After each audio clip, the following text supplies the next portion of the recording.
입니다. 마태복음 5장 43절에서 48절까지의 말씀입니다. 신약 성경 7페이지에 있습니다. 마태복음 5장 43절에서 48절까지 말씀 한 절씩 교독해서 보겠습니다. 또 내 이웃을 사랑하고 내 원수를 미워하라 하였다는 것을 너희가 들었으나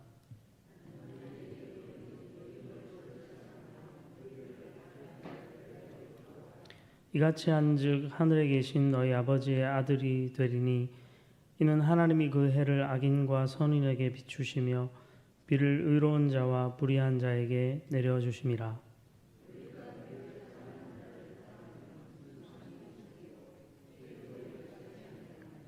또 너희가 너희 형제에게만 무난하면 남보다 더하는 것이 무엇이냐? 이방인들도 이같이 아니하느냐? 그러므로 하늘에 계신 너희 아버지의 온전하심과 같이 너희도 온전하라. 아멘. 네, 오늘 이 본문의 말씀을 의지해서 사랑의 가르침이라는 제목으로 말씀을 나누고 기도 제목 삼기를 원합니다. 내 이웃을 내 자신과 같이 사랑하라 라는 이 말씀은 성경의 아주 큰 주제 말씀이라고 할 수 있습니다. 이 말씀을 이렇게 대하면서 이웃 사랑이 정말 가능한가? 나 자신처럼 이웃을 사랑하는 것이 가능한가? 제가 청년 시절에 크게 고민이 되었던 성경 구절입니다. 내가 먹고 입고 누리고 있는 것을 정말 나의 이웃에게 똑같이 누리게 할 수 있는가? 아니, 단 한 사람에게라도 그렇게 할 수 있는 것일까? 저는 그것이 불가능하다는 것을 경험적으로 쉽게 알 수가 있었습니다. 제가 청년부에서 지낼 때 어떤 형이 한 명 청년부를 찾아왔는데 이 형이 이제 좀 머리도 다치고 부모님도 일찍 돌아가시고 이러면서 혼자 이렇게 살고 있었습니다. 조금씩 이 형에 대해서 이제 같이 신앙생활하면서 알아가면서 도움이 필요하구나. 하고 있는 행색만 봐도 똑같은 옷 빨지 않고 계속 입고 다니는 그 형의 모습만 봐도 도움이 필요하다는 걸 이제 알고 청년들이 같이 마음을 모아서 여러 방향으로 도움을 줬습니다. 집을 이렇게 문을 안 열어주려 하는데 억지로 막 우겨서 들어가가지고 막 쌓여있던 쓰레기 막 다 치우고 청소해주고, 명절에는 그 형이 이제 가족이 없으니까 저희 집에 오라 그래서 하루 같이 식사도 하고, 30 후반 40대 초반의 나이였는데 이미 이가 다 썩어서 틀니를 만들어 해가지고 그 형을 데리고 가가지고 틀니를 치과에서 만들어주고, 동사무소에 같이 가서 기초생활 수급자가 될 수 있게 신청도 같이 해주고, 저희들 딴에는 정말 최선을 다해서 그 형을 섬겼습니다. 거기까지였어요. 우리가 같이 모여서 예배드리고 신앙생활을 공유하고 그 형을 도와주고 했지만 결국에는 저처럼 그 형이 될 수는 없었어요. 대부분의 평일의 시간을 혼자 살아가야 했고 혼자 외롭게 지내야 했습니다. 그리고 한 2, 3년 저희 안에 머물다가 호련히 하루 사라져 버렸어요. 제가 집을 아니까 그 후로도 여러 번 찾아가 봤는데 그 이후로 지금까지 한 번도 만날 수가 없었습니다. 그 한 사람을 제가 만나면서 정말 이웃을 내 자신과 같이 사랑하라는 것이 얼마나 어려운 일인지를 저는 체감할 수 있었습니다. 이웃 사랑은 참 힘이 됩니다. 특별히 나 자신처럼 사랑하는 것. 거기에다가 또 문제가 있습니다. 그렇다면 우리의 이웃은 과연 누구인가? 누구를 이웃으로 삼고 도와야 하는가? 사랑해야 하는가? 하는 이 질문에 대해서 성경은 그리고 예수는 좀 충격적인 답을 하고 계시기 때문에 그렇습니다. 이 질문에 대한 답을 선한 사마리아인의 비유에서 예수님은 하고 계신데, 누가복음 10장에 기록된 이 선한 사마리아인의 비유를 우리는 잘 알고 있습니다. 한 율법 교사가 예수님께 찾아와 가지고 어떻게 하면 영생을 얻을 수 있습니까? 물었을 때 예수님이 율법에 뭐라고 기록되어 있는지를 도리어 되묻습니다.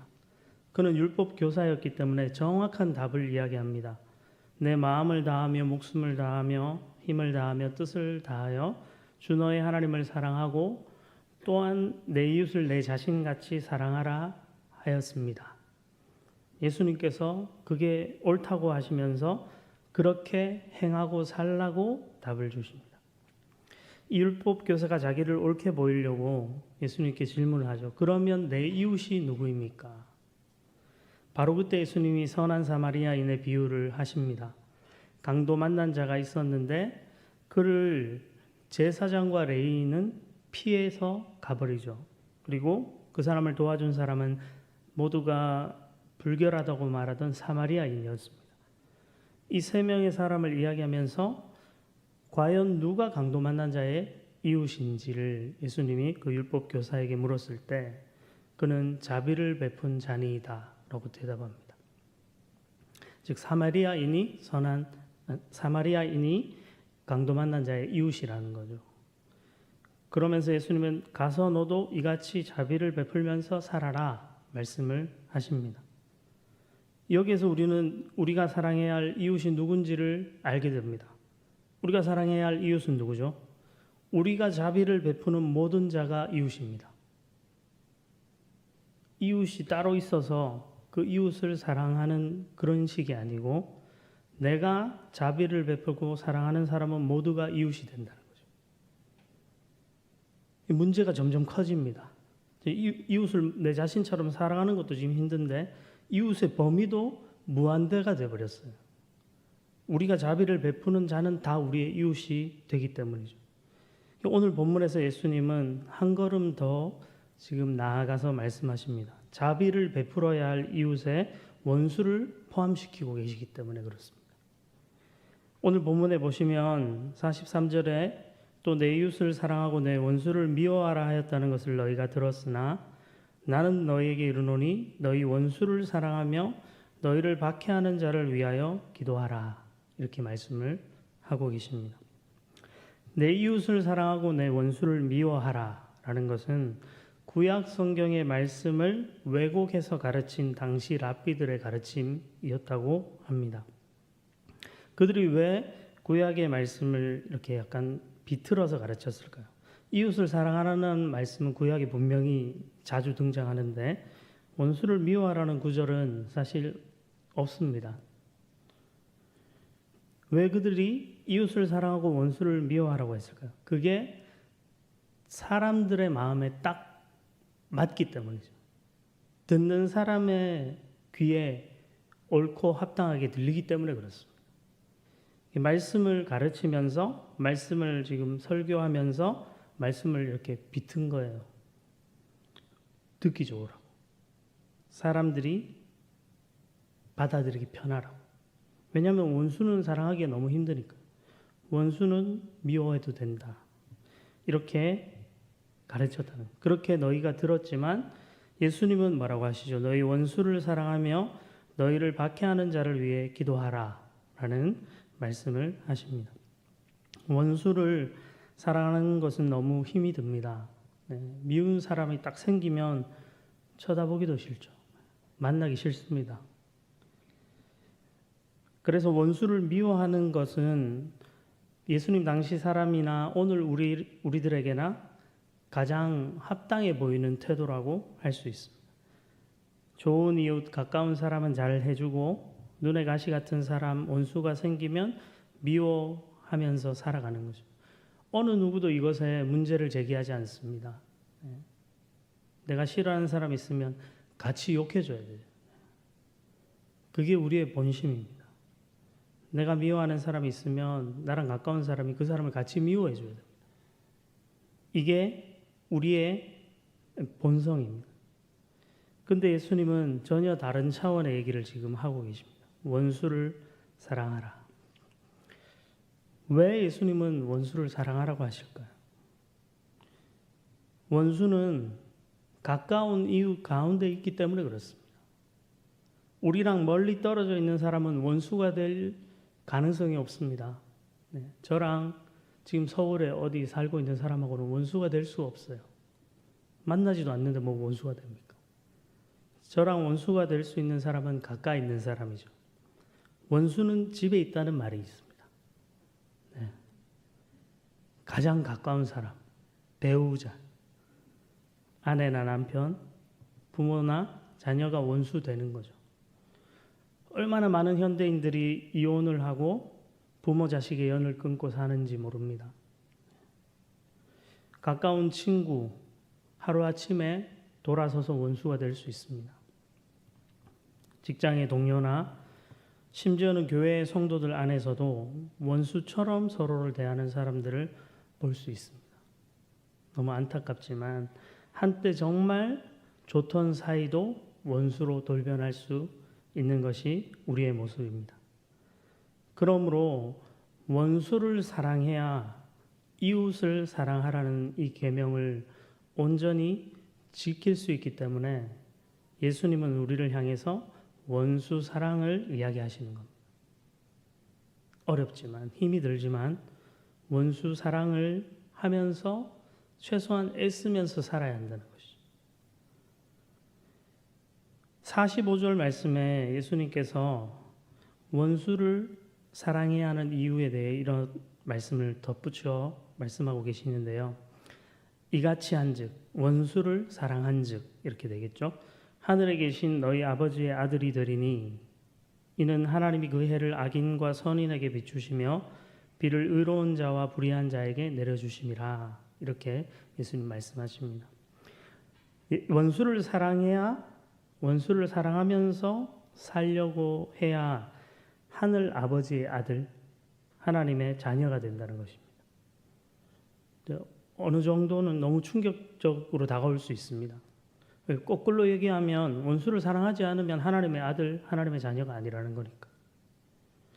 아들은 아버지를 닮습니다.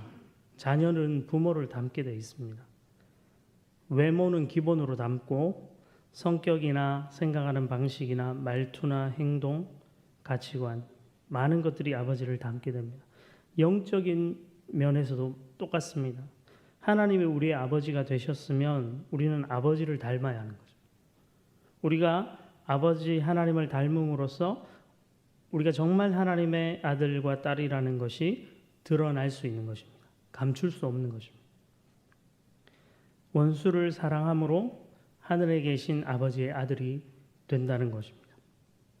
우리가 닮아야 할 하나님 아버지가 바로 그런 분이기 때문이라는 거죠. 원수를 사랑하는 분.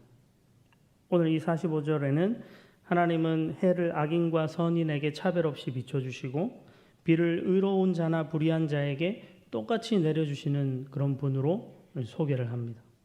그렇죠. 하나님께서 악한 사람과 선한 사람이 있으면 선한 사람한테만 해 비춰주고 악한 사람은 온통 어둡게 만들고 그렇게 안 하시고 비 역시 마찬가지로 의로운 자나 불의한 자에게 똑같이 내려주신다는 것입니다. 그 하나님, 선하신 하나님, 우리를 선하게 대해주시는 악한 자든 선한 자든 의로운 자든 불의한 자든 선하게 대해주시는 그런 하늘 아버지시기 때문에 우리도 그 아버지를 닮아서 그 아버지의 자녀답게 원수를 사랑하면서 살라는 것이 바로 예수님의 가르침이었습니다. 우리를 사랑하는 자를 사랑하고 우리 형제에게만 무난하는 것은 세리나 이방인들도 다 하는 것 아니냐? 예수님께서 이렇게 물으시면서 말씀하고 계신 겁니다. 우리 그리스도인들은 세상이 보이는 자기중심적인 사랑을 넘어서는 사랑을 해야 합니다. 너무 이상적인 것처럼 보이지만 하나님께서 우리에게 그걸 분명하게 명하시고 계시기 때문에 원수를 사랑하는 것이야말로 그리스도인의 참된 사랑, 그것을 세상에 보일 수 있는 가장 좋은 방법입니다. 그리고 원수를 사랑하라고 하시는 보다 궁극적인 이유는 그것이 하나님의 자녀된 우리에게 가장 유익한 길이기 때문에 그렇습니다. 하나님은 당신의 자녀들에게 좋은 것을 주시기 원하십니다. 믿으시죠? 네. 살면서 원수 같은 이웃을 만나면 그 사람을 증오하고 미워하고 기회가 되면 보복하는 게 우리에게 좋을까요? 아니면 그들을 사랑하기로 선택하고 그들에게 선대하고 기도하는 것이 우리에게 좋을까요? 대답을 해보시죠. 네? 후자죠. 당연히 후자라고 저는 생각합니다. 성도님들도 그렇게 생각하실 거라고 저도 생각하는데, 근데 우리의 심정은 전자에 가깝습니다. 네. 기회만 대봐라 내가. 그냥 이렇게 확 한번 해주고 싶은. 하나님은 그러나 그런 방식으로 보복하고 똑같이 미워하는 것을 통해서 우리에게 아무런 유익이 없다는 것을 가장 잘 알고 계십니다. 가장 좋은 길은 원수를 사랑하는 길인 것입니다. 그렇다면 구체적으로 우리는 어떻게 전혀 사랑스럽지 않은 원수를 사랑할 수 있을까요? 오늘 44절 말씀에는 너희 원수를 사랑하며 너희를 박해하는 자를 위하여 기도하라, 이렇게만 소개되는데, 같은 본문을 기록하고 있는 누가복음 6장에 가보면 이렇게 되어 있습니다. 너희 원수를 사랑하며 너희를 미워하는 자를 선대하며 너희를 저주하는 자를 위하여 축복하며 너희를 모욕하는 자를 위하여 기도하라, 이렇게 하나님 말씀하십니다. 크게 두 가지로 정리할 수 있는데요. 첫째로 미워하는 자를 선대하는 것입니다. 선대한다는 것은 잘 대해주는 것, 선하게 대해주는 것, 이런 의미가 있는 단어입니다. 우리 주변에 원수 같은 이웃이 반드시 있으실 겁니다. 네. 저에게도 있습니다. 네. 그런 사람을 잘 대해 주십시오. 그렇게 함으로 그 사람이 달라지기를 바라서가 아닙니다. 관계 개선을 하기 위한 것도 아닙니다. 상대방의 반응과는 아무 관계가 없어요. 하나님이 그렇게 하라고 하셔서 하는 겁니다. 그저 선하게 잘 대해 주십시오. 어쩌면 그런 우리의 모습을 통해서 그 사람들이 우리의 아버지 되시는 하나님을 보게 될지 모릅니다. 두 번째로는 박해하는 자를 위해서 기도해라, 모욕하는 자를 위해서 기도하라 라는 것입니다. 말 그대로 원수 같은 이웃이 있다면 그 사람을 위해서 기도하시면 됩니다. 여러 가지 기도할 수 있겠죠. 그 사람이 하나님을 모르는 사람이라면 하나님을 알 수 있도록, 그리고 그의 삶이 복되도록, 그의 가정이 정말 복되도록 진심으로 기도하십시오. 이건 할 수 있잖아요. 네. 얼굴 보고 하는 거 아니니까. 하나님 앞에 하시면 되니까. 심정이 좀 뒤틀려도 하나님 앞에 그 사람을 생각하면서 기도해 보시기 바랍니다. 이것이 원수를 사랑하는 가장 좋은 방법입니다. 말씀을 맺겠습니다. 우리가 심정적으로는 그토록 불가능해 보임에도 불구하고 원수를 사랑할 수 있는 이유, 원수 사랑을 시도해야 하는 이유가 무엇일까요? 우리는 하나님께서 먼저 원수된 우리를 사랑하셨다는 사실을 아는 자들입니다. 바울은 골로새서 1장 21절 이하에서 이렇게 이야기합니다. 전에 악한 행실로 멀리 떠나 마음으로 원수가 되었던 너희를 이제는 그의 육체의 죽음으로 말미암아 화목하게 하사 너희를 거룩하고 흠없고 책망할 것이 없는 자로 그 앞에 세우고자 하셨으니. 이 말씀을 하면서 바울이 이것이 복음이라고 얘기를 해요. 복음은 원수된 우리가 예수님의 십자가 죽음으로 하나님과 화목하게 된 것입니다.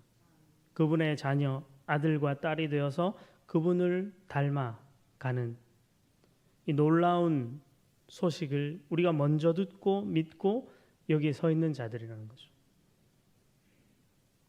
우리에게 원수처럼 보이는 그들도 우리랑 똑같은 원수된 자, 하나님 앞에 똑같은 자들입니다. 우리가 그저 먼저 예수 믿었다, 그거 하나 차이밖에 없습니다. 우리가 예수님 늦게 믿었으면 입장이 반대예요. 사실 반대일 겁니다. 하나님이 우리를 용서하지 않았다면, 그냥 말 그대로 원수처럼 망하게 내버려 두셨으면 우리는 여기에 앉아 있을 수 있는 사람들이 아닙니다. 원수 같은 우리를 용서하고 사랑하셨기 때문에 지금 우리가 하나님의 자녀로 여기에 있고, 우리도 원수 사랑을 말할 수 있는 것입니다. 이것이 그리스도인의 영광스러움입니다. 복음의 영광스러움입니다. 우리가 예수님의 사랑과 용서를 깊이 경험하면 할수록 우리는 더 원수를 사랑할 수 있게 되어 있습니다. 그리고 만일 우리가 원수를 사랑할 수 있다면 우리는 세상의 어느 누구든지 사랑할 수 있는 그런 하나님의 자녀들이 될 것입니다. 우리 아멘교회에 속한 모든 성도님들이 하나님 아버지를 닮아서, 그분의 선하심을 닮아서 원수를 사랑하는 진정한 사랑의 사람으로 살아가시기를 간절히 소망합니다.